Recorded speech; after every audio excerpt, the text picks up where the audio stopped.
नमस्कार दोस्तों, मैं हूं आपका दोस्त संचित। स्वागत करता हूं नॉलेज गेट यूट्यूब चैनल के ऊपर। इस प्लेलिस्ट में बात कर रहे हैं सॉफ्टवेयर इंजीनियरिंग की और इस वीडियो में बात करूंगा requirement review, verification and validation के बारे में। देखिए, दोबारा समझिए, इस पूरे चैप्टर का, इस पूरे यूनिट का मेजर एजेंडा क्या था? रिक्वायरमेंट समझना है। तो सबसे पहले हमने रिक्वायरमेंट गैदरिंग, रिक्वायरमेंट एलिसिटेशन किया, जहां पर अलग अलग मेथड से हमने रिक्वायरमेंट समझी।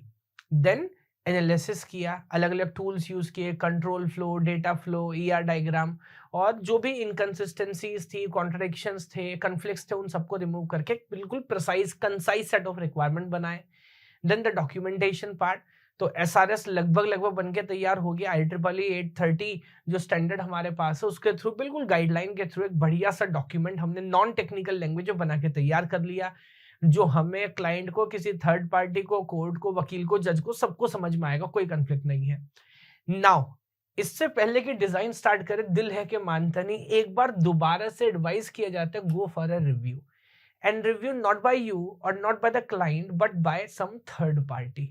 ऐसा क्यों है? देखिए, कई बार ऐसा होता है ना, ऑब्वियसली, कि हम जब कोई काम खुद कर रहे होते हैं ना, हम उसमें गड़बड़ नहीं समझ आ रही होती। कई बार देख चुके हैं, खुद कर रहे हैं, तो जाहिर सी बात है, जैसे टेस्टिंग का भी चीज है ना, जो कोड लिखता है, दिस इज नॉट एडवाइजेबल कि वही टेस्ट करे, क्योंकि उसको अपनी गलती नहीं मिलेगी।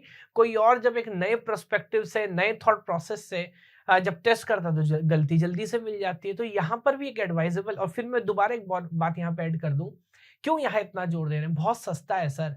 अगर इस लेवल पे कोई गलती, कन्फ्लिक्ट समझ आ गई, उस पर दोबारा बात करनी है, यहाँ पे रिजॉल्व करना आसान है। मैं फिर याद दिला रहा हूँ, अगर डिजाइनिंग या कोडिंग या फिर इम्प्लीमेंटेशन या मेंटेनेंस में जाके वो बात पता लगी, उसकी कॉस्टिंग बहुत ज्यादा होगी उसको सही करने की, है ना? तो now, before finalising the requirement, one more review, specially by a third party. जो बोल रहा हूँ कि दो पार्टी तो डायरेक्टली इन्वॉल्व है, उनको नहीं समझ आएगा, किसी थर्ड पार्टी से रिव्यू करा लेना चाहिए, who is a master in the industry and is advisable. This is advisable. तो अगेन, अब ऐसा नहीं कि आपने कोई किसी को भी करा लिया रिव्यू, की बड़ा उसमें से अपने मौसी के लड़के को बोला भाई रिव्यू कर ले, तो who must be an expert. आम तौर पे बताऊं, जो रेप्यूटेड इंस्टीट्यूशंस होते हैं ना, उनके जो प्रोफेसर्स वगैरह हैं या इंडस्ट्री एक्सपर्ट्स होते हैं, उनको ही ड्यूटी दी जाती है कि यार एक बार आप इसको रिव्यू करो, ये पूरा डॉक्यूमेंट हमने बनाया, to have a fresh look over the system and can mention any point if miss by the team. तो they review the entire process. उनको अगर लगता है कोई प्रॉब्लम है, कोई कंफ्यूजन है, then they can advise it. तो ये बात तो होगी रिक्वायरमेंट रिव्यू की। दो बात, क्योंकि वेरिफिकेशन और वैलिडेशन, ये दो ऐसे टर्म है, दे आर नॉट लाइक, कुछ लोग सोचते हैं टेस्टिंग में ही काम आता है, नहीं। The process of verification, validation, this process go through entire development. तो ये हम रिक्वायरमेंट में भी करेंगे, देन ये हम डिजाइनिंग में भी करेंगे, टेस्टिंग में तो करेंगे ही करेंगे। Every process we follow the same thing, क्योंकि हमें क्वालिटी चाहिए। अब क्या है ये वेरिफिकेशन वैलिडेशन की कहानी? जिसने भी सॉफ्टवेयर पढ़ा है, अगर उसको ये दो डेफिनेशन नहीं आती, तो फिर मानो कुछ नहीं पढ़ा। तो ये बड़ी इंपॉर्टेंट है, इज्जत का सवाल है, इस पे क्लैरिटी आपको होनी ही चाहिए। क्या आइडिया है, मैं जल्दी से आपको एक्सप्लेन करता हूँ। देखिए, वेरिफिकेशन, मैं दो अलग अलग एग्जांपल पे लेता हूँ, बिल्कुल सिंपल, फिर डेफिनेशंस में जाऊंगा, क्योंकि कुछ खास समझ आता नहीं है। मान लीजिए, आप एक एग्जाम में गए पेपर लिखने के लिए, यस, और कोई एग्जाम था आपका, और बच्चा है, मान लीजिए किसी बच्चे की बात कर लेता हूँ, या आपकी भी बात कर लेता हूँ, आपको दिया कि 3 का टेबल लिखो। अब 3 का टेबल आता नहीं, लिखे कैसे? 3 1 जा 3, 3 2 जा 4, 5 6, बचपन की बात है, अभी आप रिकॉल नहीं कर पा रहे। तो आपको एक आइडिया आया कि यार 3 का टेबल मेरे को नहीं आता, 2 का तो आता है, 2 का तो मैं याद करके आया हूँ। तो क्यों ना मैं एक काम करूँ कि मैं 2 का टेबल लिख दूँ। फिर आप, किसी ने बोला कि उससे फायदा क्या होगा? उससे फायदा ये होगा कि एग्जामिनर को कम से कम ये तो पता लगे कि देखो, एग्जाम में 3 का पूछ लिया था, बट अगर 2 का पूछा होता तो बच्चा 2 का याद करके आया था। तो बात तो ठीक है एक, और हो सकता है एग्जामिनर का अगर मन हो तो 2-4 नंबर दे ही दे उसके ऊपर। तो उसमें प्रॉब्लम हो गई। प्रॉब्लम क्या हो गई कि आपने जो 2 का टेबल लिखा वो भी गलत लिख दिया। अब तो मजा ही आ गया, क्योंकि एग्जामिनर को 2 बात पता लग गई है। पहला, कि 3 तक को तो इसको आता नहीं है, 3 का तो पूछा था, आता होता तो लिख देता। इसको 2 का भी नहीं आता नालायक को, क्योंकि 2 का जो लिखा है वो भी गलत लिखा है। तो मामला और ज्यादा गड़बड़ हो गया है। तो वेरिफिकेशन समझिएगा, हम जो कर रहे हैं वो हमने सही किया या गलत किया, दिस इज कॉल्ड वेरिफिकेशन। तो अगर मैं बात करूं इस पूरे कहानी में, वेरिफिकेशन क्या है? 2 का अगर आप टेबल सही लिखते, पूरा 20 तक जाते, 2 का टेबल पूरा सही लिखते हैं, तो हम बोलते हैं this is verification.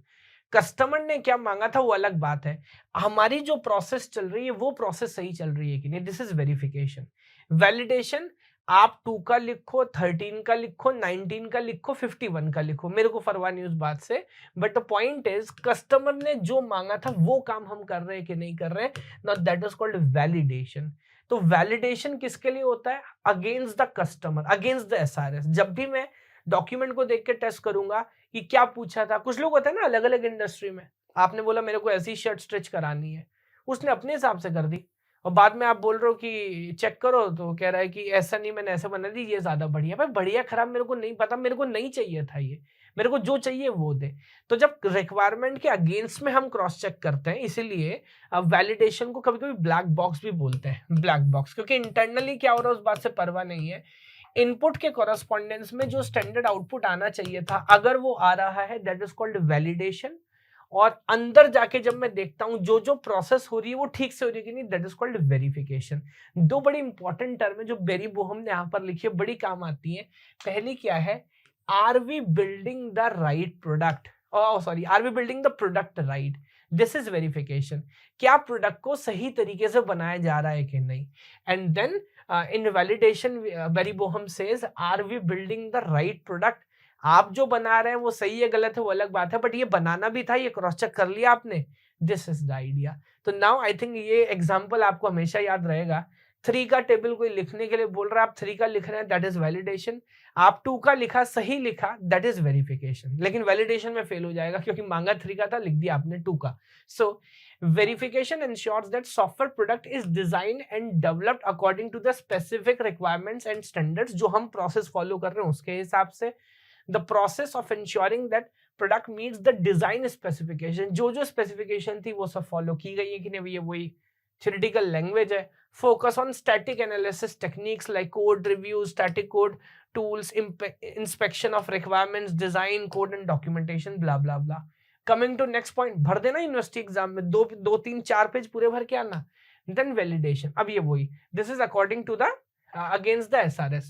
Validation ensures that the software product meets the end user requirements and is it fit for the intended purpose।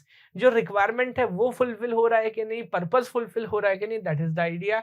Now it focuses on again some static techniques like code review, static tools and inspection, this वो basic बातें same है। So I hope review क्यों करना है ये भी अब आप समझ गए, और वैलिडेशन वेरिफिकेशन दोनों टर्म बहुत इंपॉर्टेंट है, इसमें भी आई थिंक अभी किसी को कोई कंफ्यूजन नहीं होगा।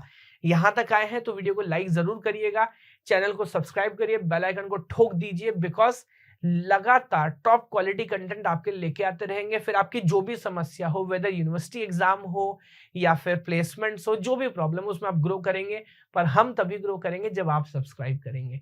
भगवान आप सभी को खुश रखे। जय हिंद, जय भारत।